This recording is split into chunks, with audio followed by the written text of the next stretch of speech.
Kalau dilihat dari penampilannya, kita nggak akan ngira kalau nama masakan ini adalah sambal gurita.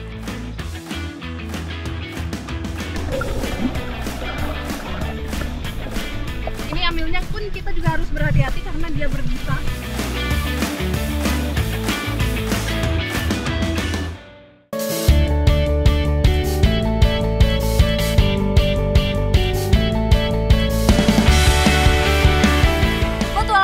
Kali ini ada di Desa Kadoda, desa yang terkenal dengan potensi guritanya.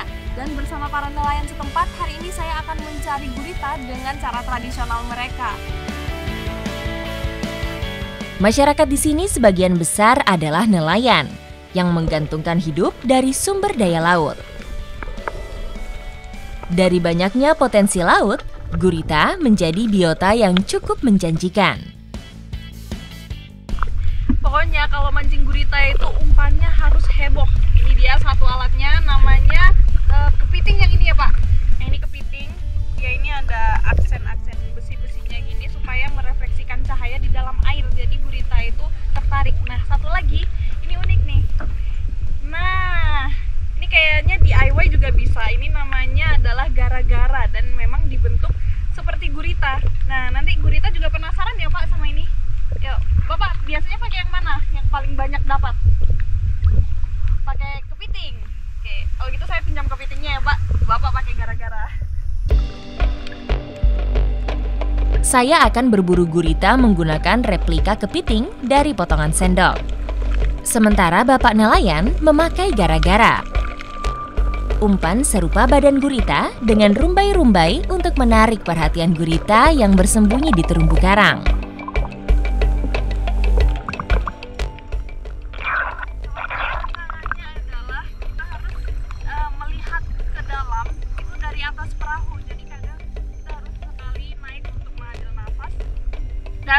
Tapi fokus kita itu tidak boleh terpecah. Pokoknya di mana ada karang kita harus jeli sekali melihat gurita, apalagi gurita itu jago berkamuflase. Dengan umpan yang kami gunakan, tidak hanya gurita yang bisa tertangkap. Kali ini kami mendapatkan biota laut yang lain. Ini kita barusan dapat sutut batu atau semacam potong tapi besar sekali. Kelihatan ya tadi waktu di dalam itu ngeluarin tinta sebanyak apa? Nih, di perahu air di bawah ini penuh dengan tinta.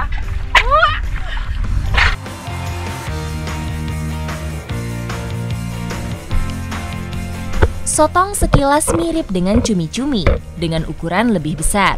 Sama-sama memiliki kantung tinta untuk melindungi diri. Sotong disebut juga bunglon laut karena kemampuan luar biasanya untuk mengubah warna kulit dengan cepat.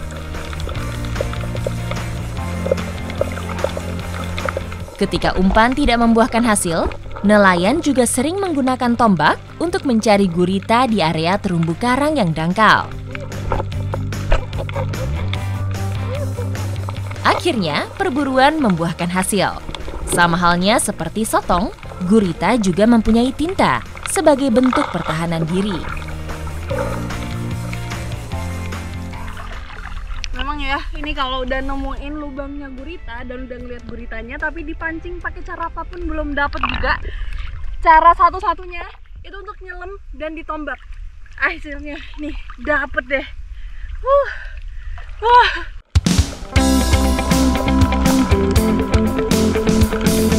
Tak selang berapa lama, gurita kedua berhasil didapatkan.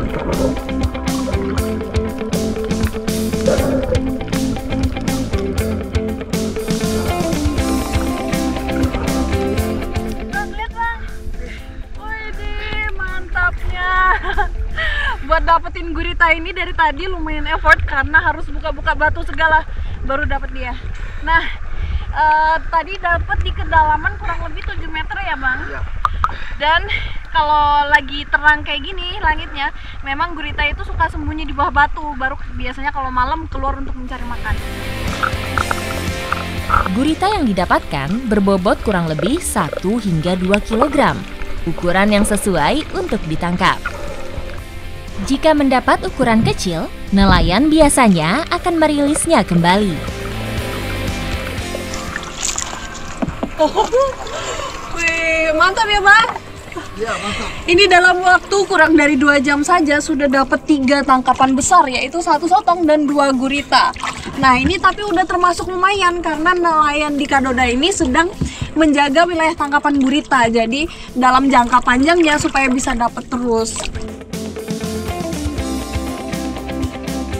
Iya, lokasi saya menangkap gurita ini berada di area yang diperbolehkan. Rupanya, ada aturan yang disepakati masyarakat Kadoda agar gurita di sini tetap lestari.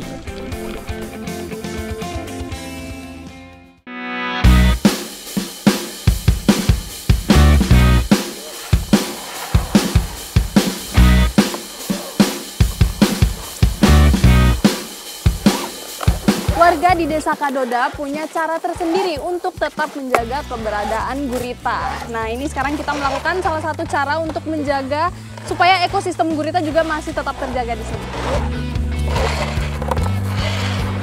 Di pulau ini, nelayan melakukan penerapan buka tutup sementara di wilayah tangkap gurita. Selama periode tertentu, umumnya 3 bulan, nelayan sepakat tidak melakukan penangkapan di area yang ditutup. Penutupan ditandai dengan pemasangan rambu atau disebut juga pelampung larangan.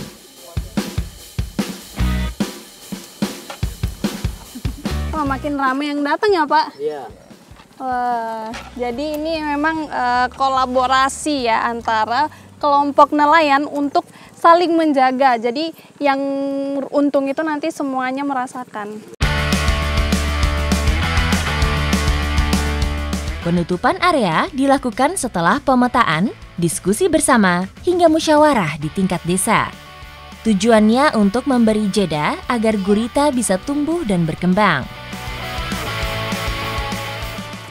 Oke, sekarang sudah mulai dilakukan pemasangan rambu atau tanda bahwa di sini tidak boleh ada pencarian gurita. Karena di bawah ini ada gurita yang masih kecil, jadi kita tutup selama 3 bulan sampai guritanya bisa berkembang besar sebelum bisa diangkat.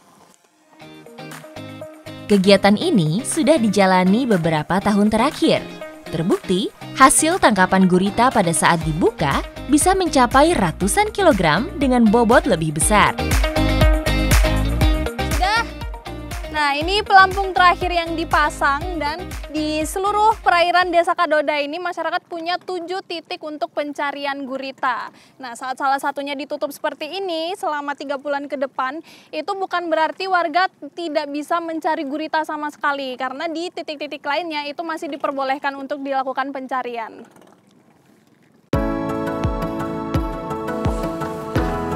Ayo Kak, masak kita. Kak minta tolong siapin bumbunya ya. Tidak lengkap rasanya jika tidak mencicipi gurita dari Desa Kadoda. Saya diajak untuk mengolah hasil tangkapan tadi menjadi makanan tradisional dari Pulau Papan. Wah, ini dia gurita dan juga sotong yang mau kita olah. Lihat besar-besar ya. Nah, ini kita olahnya mau jadi 2 masakan, makanya ini butuh banyak tenaga kerja. Ibu potong sotong, saya potong gurita. Ini dia cara memasak khas Pulau Papan. Jadi kalau mau masak gurita, itu dagingnya harus dipukul-pukul dulu. Ini biar dagingnya waktu dimakan nanti nggak alot. Terbatasnya hasil bumi di Togean membuat olahan kuliner di sini terbilang sederhana. Kami hanya menggunakan cabai, merica, jintan, bawang merah, dan bawang putih. Tentu saja tidak akan mengurangi kualitas rasa karena hasil laut yang segar.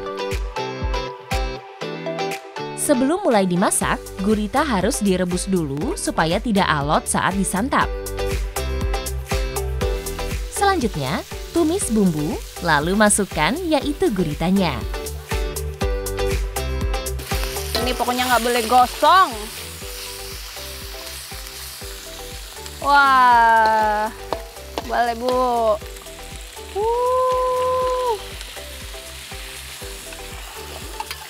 Mantap sekali. Nah, ini dia. Kalau dilihat dari penampilannya, kita nggak akan ngira kalau nama masakan ini adalah sambal gurita. Nah, definisi sambal bagi warga Desa Kadoda emang beda nih. Jadi sambal di sini adalah santan yang dimasak menggunakan kunyit juga, jadi warnanya kuning. Dan ini bisa apapun, nggak cuma gurita aja yang bisa dibuat sambal. Ikan bisa sambal ikan. Macam-macam ya.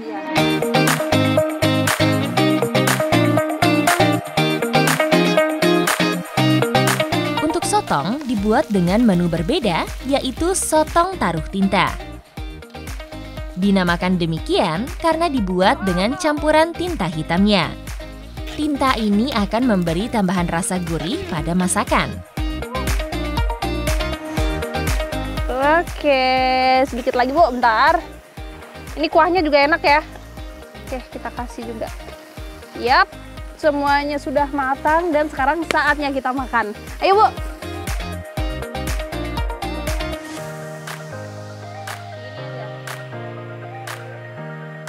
Ini sambal gurita dan juga sotong taruh tinta sudah matang dan sekarang tinggal saatnya kita menikmati. Yuk!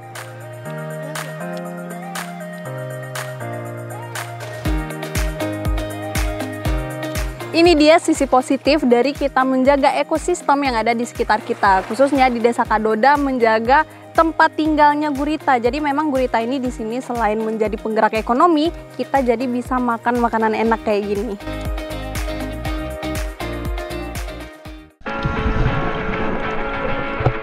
Ini dia hama laut yang harus kita bersihkan, yaitu lipan laut. Dan ini kalau sampai overpopulasi itu bisa mematikan terumbu karang.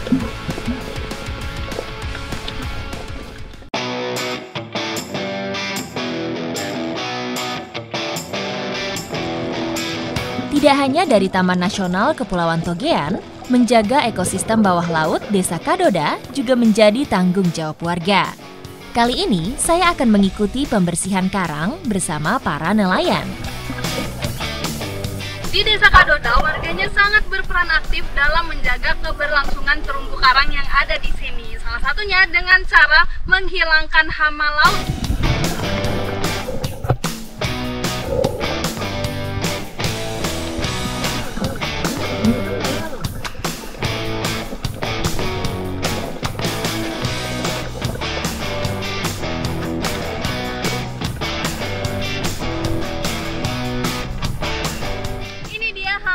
Yang harus kita bersihkan yaitu lipan laut, dan ini kalau sampai overpopulasi itu bisa mematikan terumbu karang.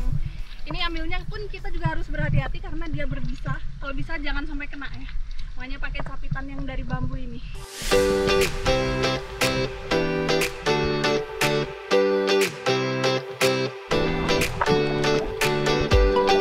Lipan laut memiliki racun yang membuat terumbu karang yang ditempelinya rusak dan berujung kematian.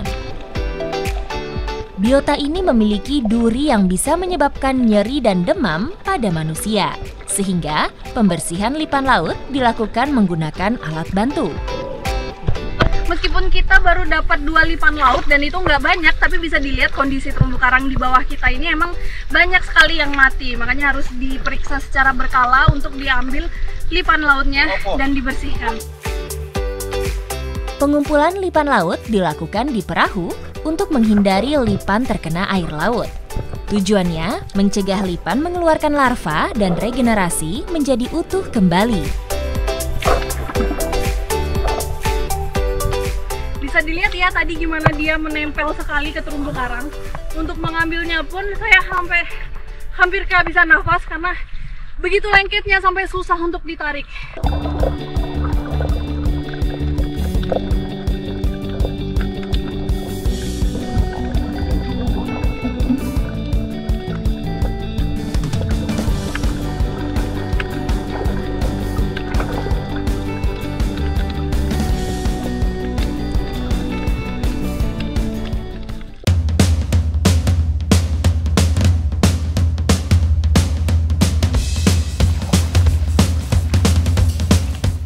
Lipan laut yang berhasil kita dapatkan dalam waktu kurang dari 1 jam. Ini bayangin kalau seharian mungkin bisa satu tempat ini penuh ya Pak. Ya. Ini termasuk banyak sekali. Sekarang kita kubur. Ini untuk menguburnya aja harus mencari lokasi yang tepat. Soalnya kalau di pasir bawah ini saat air laut sedang pasang, nanti mereka bisa jalan lagi ke laut. Makanya ini cari ke tempat yang air laut nggak bisa raih.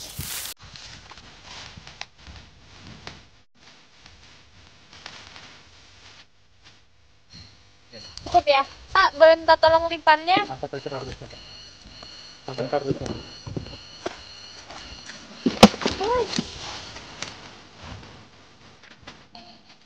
Ih, sudah masuk box saja, ini ambilnya masih agak susah karena dia menempel satu sama lain.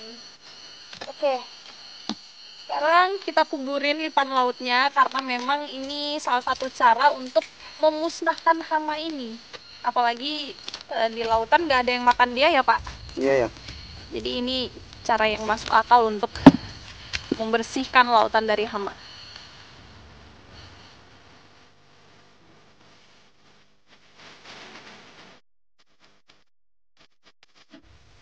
Selamat ya Pak.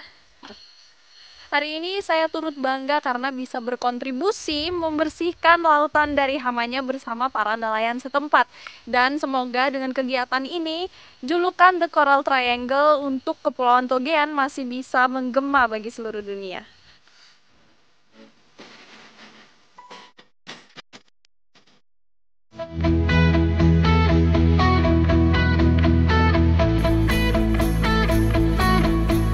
Ketika cuaca di laut kurang bersahabat, warga desa Kadoda seringkali harus menghentikan aktivitas melaut.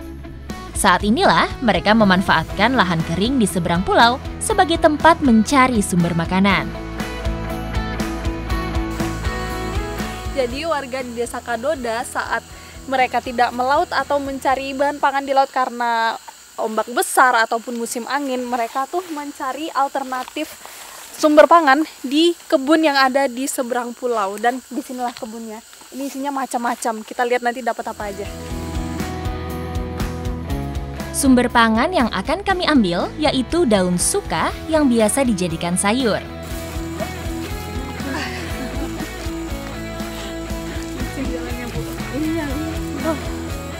Ini untuk mengambil satu jenis tumbuhan aja untuk diolah. Effortnya nggak main-main ya. Apalagi ini bisa dilihat apalagi dari atas. Miring sekali ini jalannya. Dan apalagi tanahnya juga agak basah jadi licin. Tapi untungnya udah di dekat kita nih daunnya.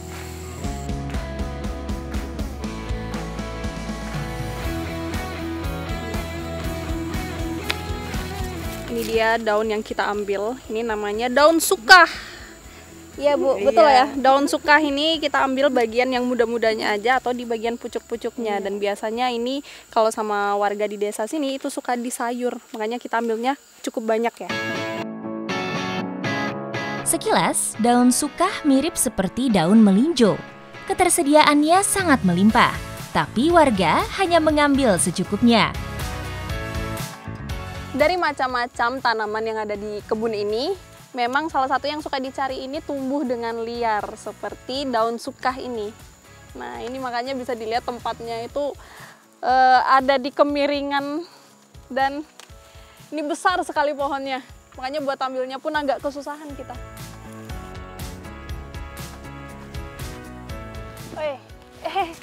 Licin. Jatuh Bu. Ini medannya memang ngeri sekali sih. Kita untuk mencari daun aja sambil kepleset-kepleset nih.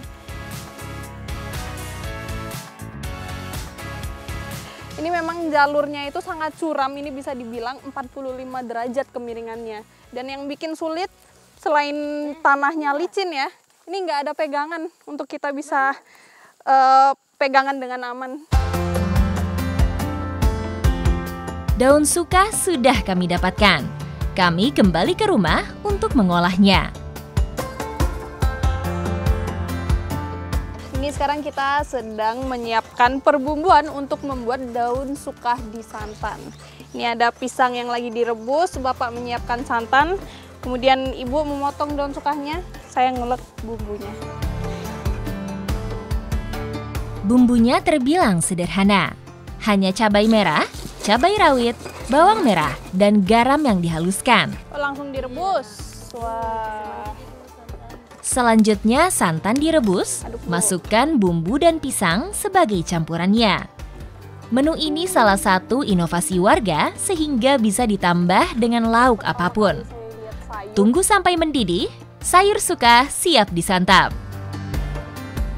Ini santannya sudah mendidih dan tinggal kita masukin daun. Tapi ini nggak bisa lama-lama, pokoknya daun begitu masuk karena dia udah dipotong kecil-kecil, nanti akan cepat matangnya.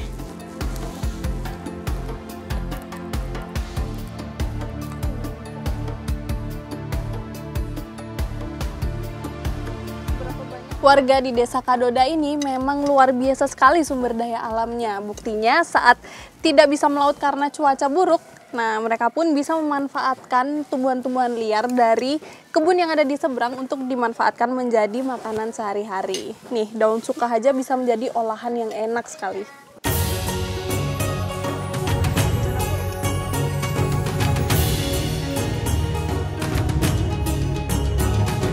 Perjalanan saya di Desa Kadoda memperlihatkan keseimbangan hidup masyarakatnya. Dari laut hingga darat, mereka menunjukkan bahwa sebagai masyarakat pulau, kehidupan adalah tentang kemampuan beradaptasi dalam segala keadaan.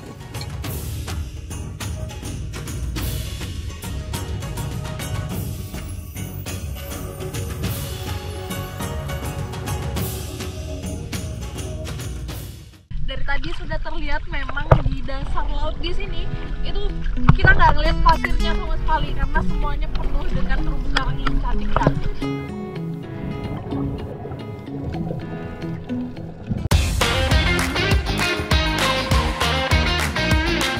Kepulauan Togean di perairan Teluk Tomini dijuluki sebagai jantung segitiga karang dunia karena memiliki keragaman karang tertinggi di dunia.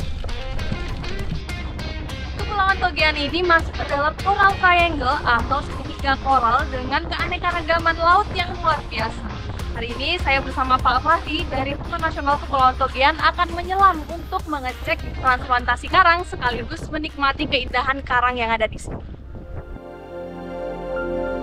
The Coral Triangle atau segitiga koral menjadi jaringan luas dari terumbu karang yang menyambungkan perairan di sekeliling Filipina, Indonesia, Malaysia, Papua Nugini, Pulau Solomon, dan Timor Leste.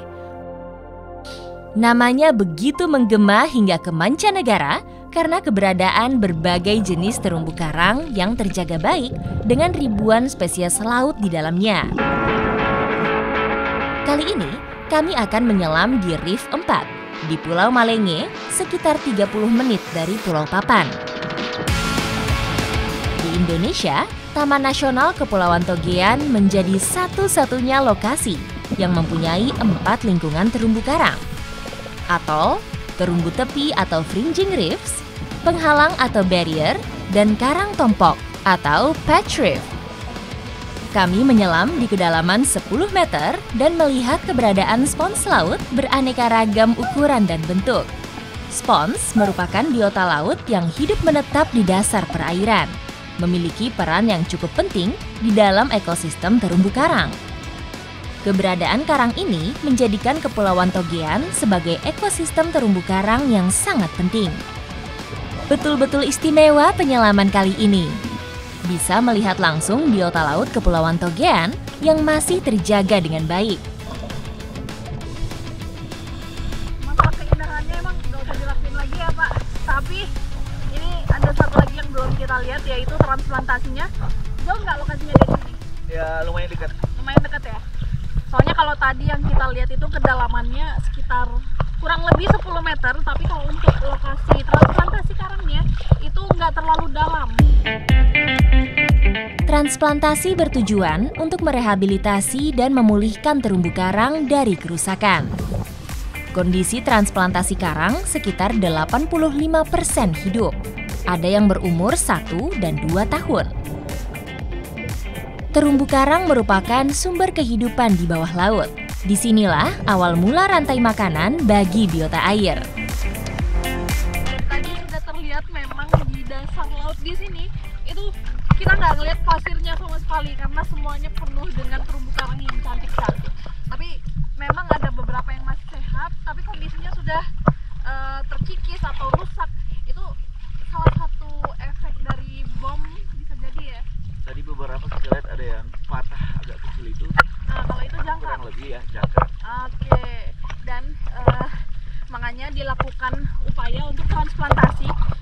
transplantasi pun 100% sehat semua tadi ya. Masih ada juga yang mati. Iya. Tapi persentasenya dilihat tadi lebih banyak yang sehat kok daripada yang mati ya. Iya. Jadi itu adalah pertanda yang bagus.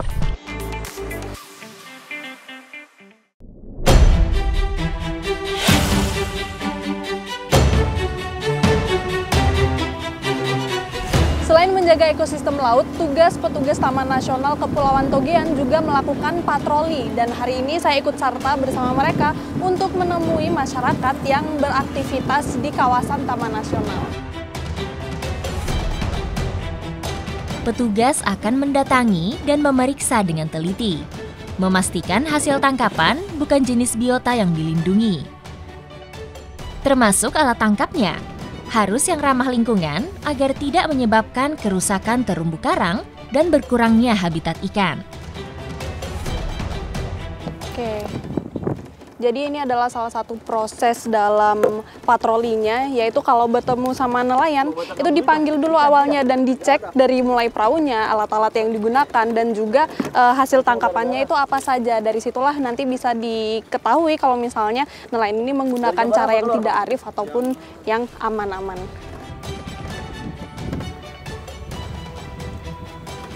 Botol kaca tidak ada, Pak? Botol kaca. Oh iya. Botol kaca itu apa, Pak? Biasanya terindikasi bom. Oh, begitu.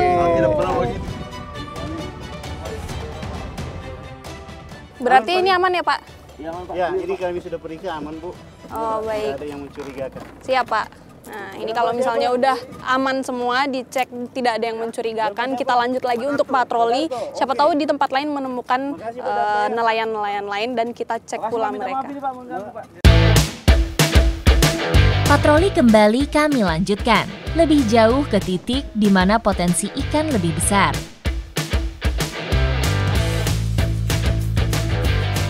Mancing, Pak. Mancing apa ini?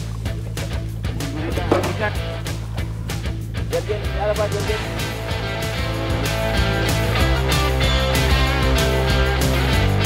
Pak, tadi kan kami sudah periksa, ternyata di perahunya Bapak, ternyata cuma ada gara-gara yang biasa dipakai untuk apa ini? Pancing gurita. Ya, saran saya tolong jangan pakai bom, pakai bius. Tidak. Tidak kan? Kan Iya. Bapak juga yang nanti rasakan akibatnya. Iya. Kan jadi susah, rusak karang. Begitu juga bius. Bapak bius, karang mati, karang tempat rumah ikan, Bapak tidak lagi dapat ikan. Jadi inilah salah satu tujuan lain dari patroli. Jadi bukan hanya untuk mengecek saja, tapi teman-teman dari Taman Nasional juga mengedukasi warga supaya mereka juga turut untuk menjaga lingkungan Taman Nasional ini dan juga jangan sampai sumber daya alam yang ada di sini itu hilang atau habis. Syukurnya dalam patroli hari ini tidak ditemukan nelayan dengan alat tangkap ilegal. Tapi meskipun aman, patroli juga harus rutin dilaksanakan. Dan yang bikin optimis, nelayan di sini juga ikut berpartisipasi dalam menjaga agar ekosistem Laut Togean bisa terus lestari.